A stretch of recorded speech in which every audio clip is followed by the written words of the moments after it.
Good evening, I'm Melissa Ridgen with your APTN News Weekend. Well, 5 First Nations in Manitoba started vaccinating healthcare workers and elderly community members this past week.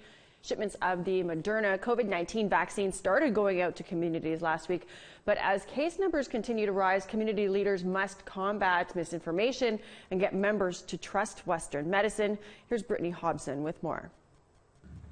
Surrounded by healthcare workers and leadership, Mervyn Garrick was the first person to receive the Moderna vaccine in Pimachikamak Cree Nation. The process was documented and posted to social media for members to see. Garrick, who is a band counselor, says he had to get vaccinated so people wouldn't be afraid. I wanted to show people to have trust in the vaccine. And I'm pretty sure a lot of them now have different feelings about it. Garrick was vaccinated moments after the doses arrived in Pimachikamak on January 7th. In October, Chief and Council declared a code red lockdown. The community is still dealing with dozens of cases. Chief David Monia says they were prepared to receive the vaccine. We had our logistics planned out. We had our facilitators ready, our technicians, our medical team. We had our medical fans and drivers and so forth, all ready to go. 199 doses were received for people over the age of 70 and personal care home staff and residents. Monia says 2 elders have chosen not to be vaccinated. Still, others are hesitant. Garrick has this message for those who are worried. Elders have called me, talked to me about the vaccine, and I just told them, it's better you take it. Monius believes Garrick's education and leadership has helped ease minds.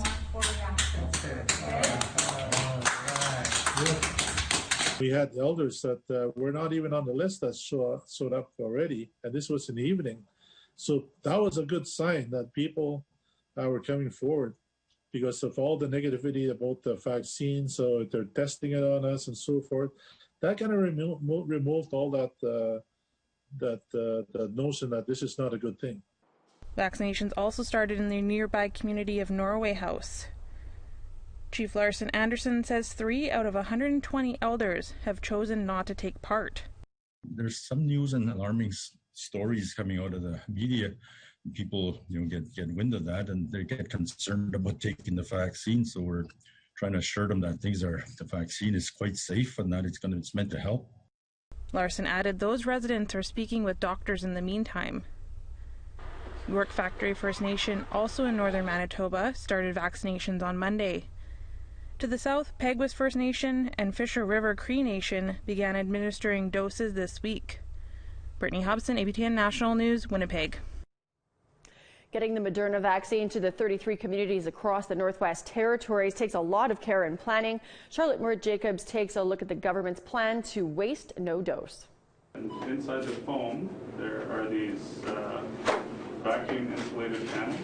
There's a lot to consider when it comes to how COVID-19 vaccinations will get from point A, this dispatch facility in Yellowknife, to point B, into the arms of 75% of the Northwest Territories adults over the next few months. The NWT COVID-19 response team describes the Moderna vaccine as something more delicate than an egg. As soon as we take a vial out of the cooler, we can't move it again. So we keep everything in the cooler and, as long as possible, and then we need to take it out. So we're timing exactly, calculating our doses to make sure that we don't have too much that's left over that we can waste. This cooler is something of a treasure chest, keeping the precious doses frozen during big moves to communities. The NWT was only able to secure 5 from the national stockpile during a global shortage. Again, adds to the complexity of this problem is to ensure that we only take out as much as we need to use at that moment. And sometimes it's a matter of making sure that we have 10 people in the room ready to go, take out a vial, let it come to room temperature, and immunize those 10 people. So this is about the size that it takes for 100 doses of vaccine. The logistics team began administering the Moderna vaccine in late December. But racism in medical care for Indigenous Northerners has created many questions about the vaccine. The territorial government says they've had information sheets translated into Indigenous languages, and interpreters will be part of the vaccine rollout in communities. I am hoping that that will deal with a lot of vaccine hesitancy, but we keep saying that we will be making multiple trips to communities. So if at the end of the day someone is not comfortable getting vaccinated on the day that it's offered, there will be another opportunity at a later time. But many community members are eagerly rolling up their sleeves, like elders in Polytech, who are high priority for vaccinations this week. This virus has aimed at one particular generation in the world, and those are the elders. I grew up listening to legends and stories about how to take care of your elders. I hope that they all get the needle. They need the right information, right interpreters, and encouragement. In a territory of 44,000, with half living in remote communities, getting the vaccine out will mean continued careful planning. Charlotte Mort-Jacobs, APTN National News, Yellowknife. A mother in BC is desperate for answers in the case of her missing daughter. As Tina House explains, she has come up with a unique way to get more tips that may help in the search. You guys want some goodie bags? Oh. Yeah, it's my daughter. She's been missing since September. Yeah. Oh, is it? Yeah. Sheila Poorman is hoping that by appealing to someone's sweet tooth that they may take this bag of chocolates and candy, as well as this business card with a picture of her missing daughter, Chelsea Poorman.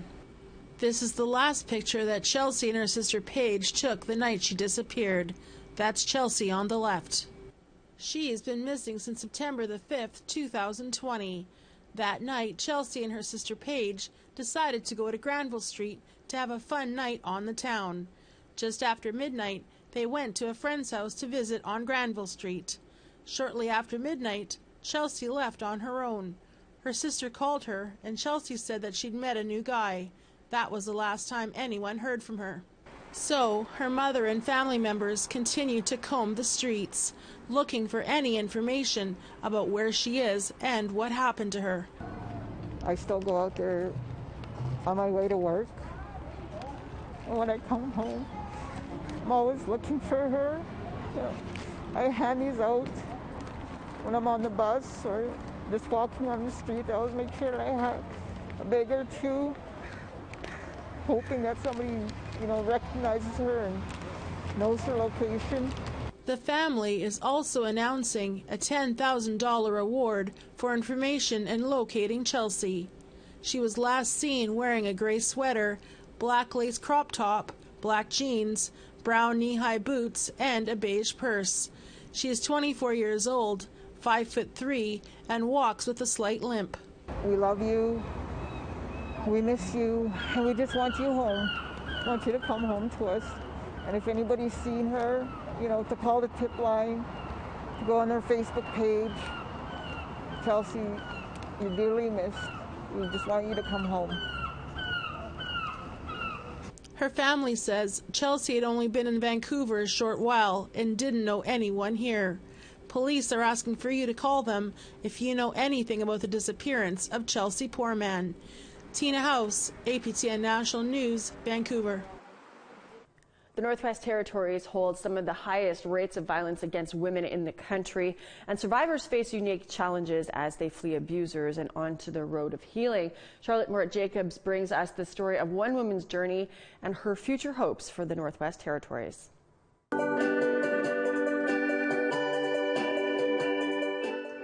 Susie Kuniuna is a survivor. I'm free of him. It feels good to be free of him. I'm not tied down to him anymore.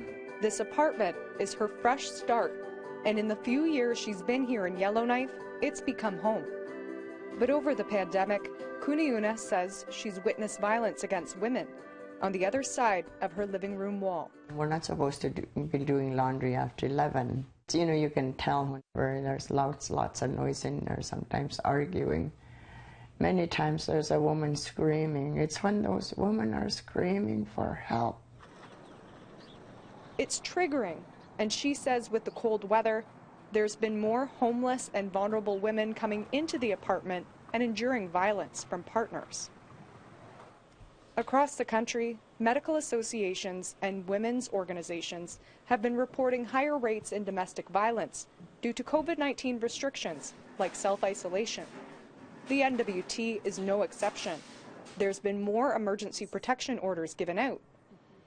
APTN National News spoke with women's expert Dr. Patrice Moffat over the summer on the topic as she led research on prevention and risk assessment. We don't have police in every community. Now, some of the communities are very small. We don't have victim services in every community. We don't have shelters. We don't have safe houses. So those just right there are huge. Last fall, the territorial government set up an interdepartmental working group to review programs providing family violence supports. Moffat says it's a good start, but wants to see immediate action, like implementing screening questions in government resources that women access. Could be in the emergency department at the hospital, because people may be very reluctant, but if you ask the question every time, and if people become more trusting of the healthcare professional, and then what we have to do as well, even if once we have these tools in place, what are we going to do about it when someone says, yes, I feel I'm in a vulnerable position? Kuniuna agrees. When she suffered a stroke and had to be medevaced out of her home of Cambridge Bay, her abuser was assigned as her medical escort, even though RCMP had been called just days before over threats he would kill her. But coming to Yellowknife was a blessing in disguise. When Kuniuna regained the ability to talk the next day, she told the doctor, and victim services got involved. Her abuser was dismissed of escort duties and sent back north while she transitioned to a women's shelter. That was my healing project. She made this quilt during her stay as she received the help that she needed to get back on her feet. When I got it done, it felt like that I had stitched my shattered heart back together. Charlotte Mort-Jacobs, APTN National News, Yellowknife. As the retrial continues for Bradley Barton in the death of Cindy Gladu, family members and supporters gathered outside the Edmonton Law Courts last week. A small, socially distanced crowd held a memorial for Cindy Gladu with honor songs and prayer. The event was broadcast on Facebook Live and focused on discrimination towards Indigenous people in the court system. Why do we not matter to the court system? Why do we not matter to the justice system? Why do we not matter to the children's services system? This has to stop. My heart is breaking. There's too many of us disappearing. Time for a break, but still ahead. An organization in Winnipeg that helps the homeless is under fire for not providing Indigenous spiritual support. Stay with us.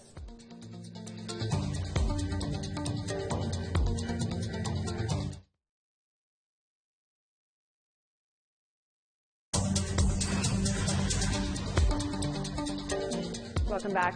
Former staff members of Siloam Mission, which helps homeless people in Winnipeg, are speaking out against the Christian organization. They say the mission has neglected the spiritual and the cultural needs of Indigenous people they serve.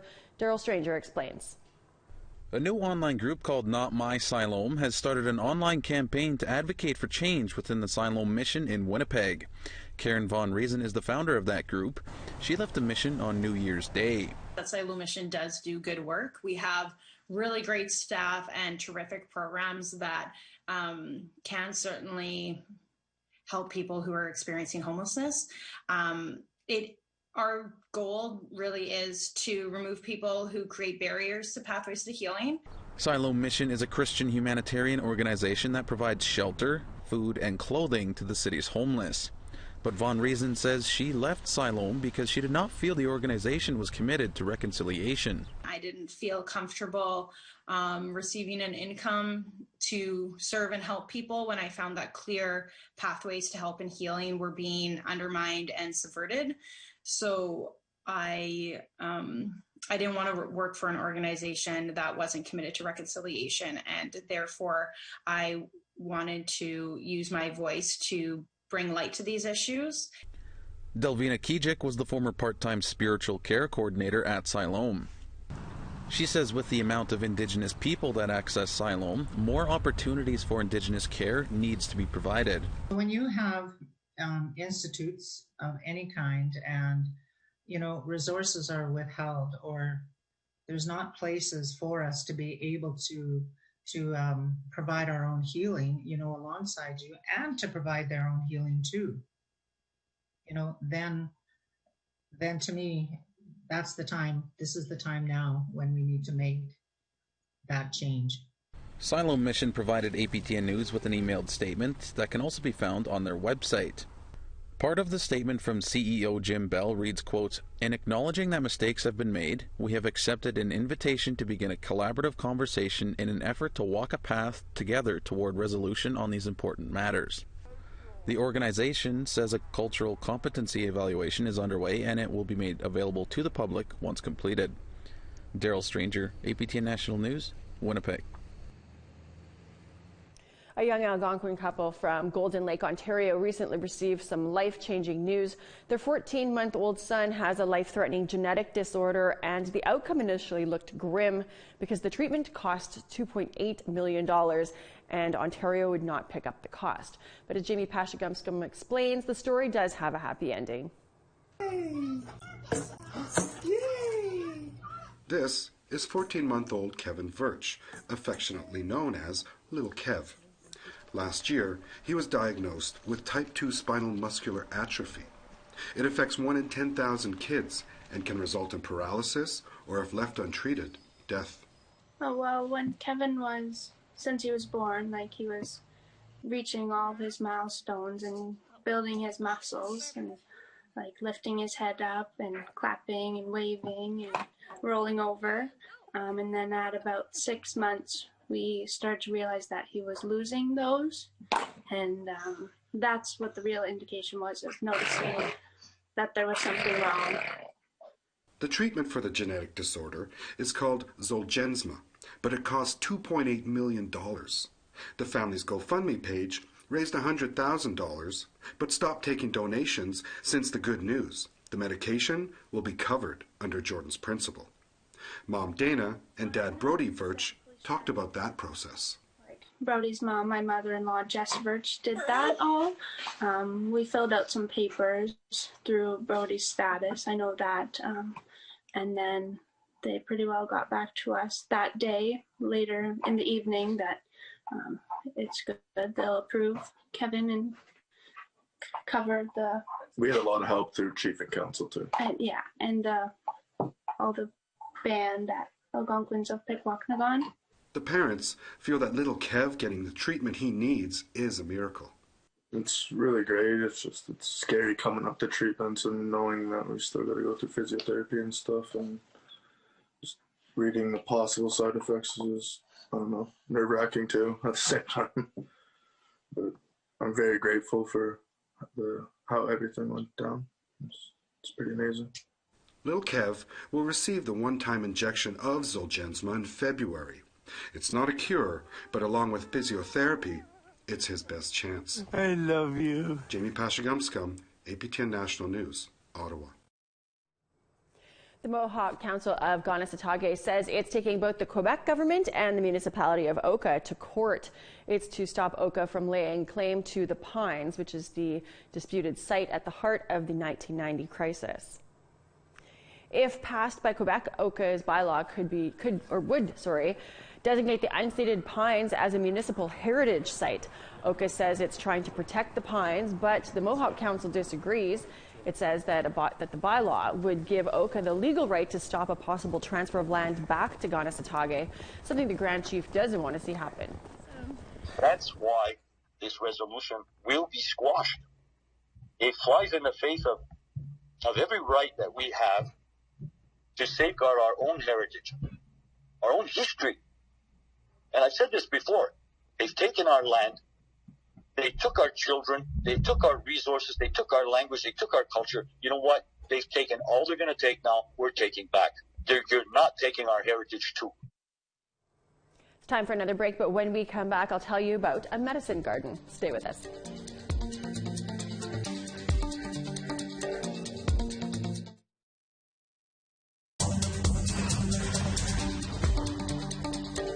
Welcome back. We've all been affected by the global pandemic in one way or many. And for many people, it's meant picking up a new way to learn, to work, and to teach. Here's Annette Francis with a story of what it's meant to a traditional herbalist to change his ways. Here, still too big. Joe Pitawanakwat's doing what he loves, sharing his knowledge of plant-based medicine. It's something he learned from his grandmother in Winnipeg, Ontario. I realized that there's something special, that she has a special knowledge, and what I did is I started finding the plants that she was talking about, bringing them to her, and she would confirm, yes, that's it, or no, you're wrong. And me and my wife, we had this like 5-year-long scavenger hunt, finding all of the different plants with my grandma's little descriptions of the way they look. And then, yeah, we started being providers of medicine. Since then, Pitawanakwat travels to communities across Ontario, teaching how to use these medicines. But when the pandemic hit, he had to find a new way to continue his work from home in Peterborough. So he bought a camera, streaming gear, and created a Facebook page called Creator's Garden. This is the first time that we're actually going to take a medicine, teach how to find it, harvest it, process it, brew it, and during the live stream, we're going to talk about each one of those plants and what they do. Now Pitawanakwat's days are busier than ever. When he isn't in the woods with his camera, gathering, he's processing or streaming. He says every day is booked. That's why his friend Matt Levesque stepped in to help. It's something Levesque has enjoyed. He says 80% of his time is spent in the woods, gathering and processing the medicines. Just the being able to look at plants and trees and stuff for more than just firewood or scrap material, right? There's so many more that those plants offer, and that they're selling and they're telling it to you. And so just being able to learn that language and speak with the plants and everything is kind of just, and to promote those relationships, right?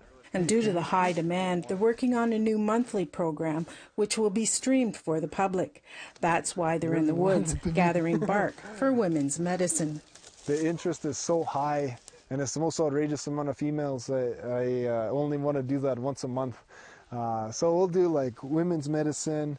We might do a mental health and addictions, or a mental health and addictions session. Smoking cessation is another really common one.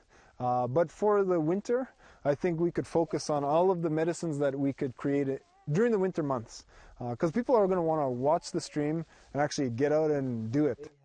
Anyone interested in learning more about Pitawanakwat's online programs can find him on Facebook at Creator's Garden.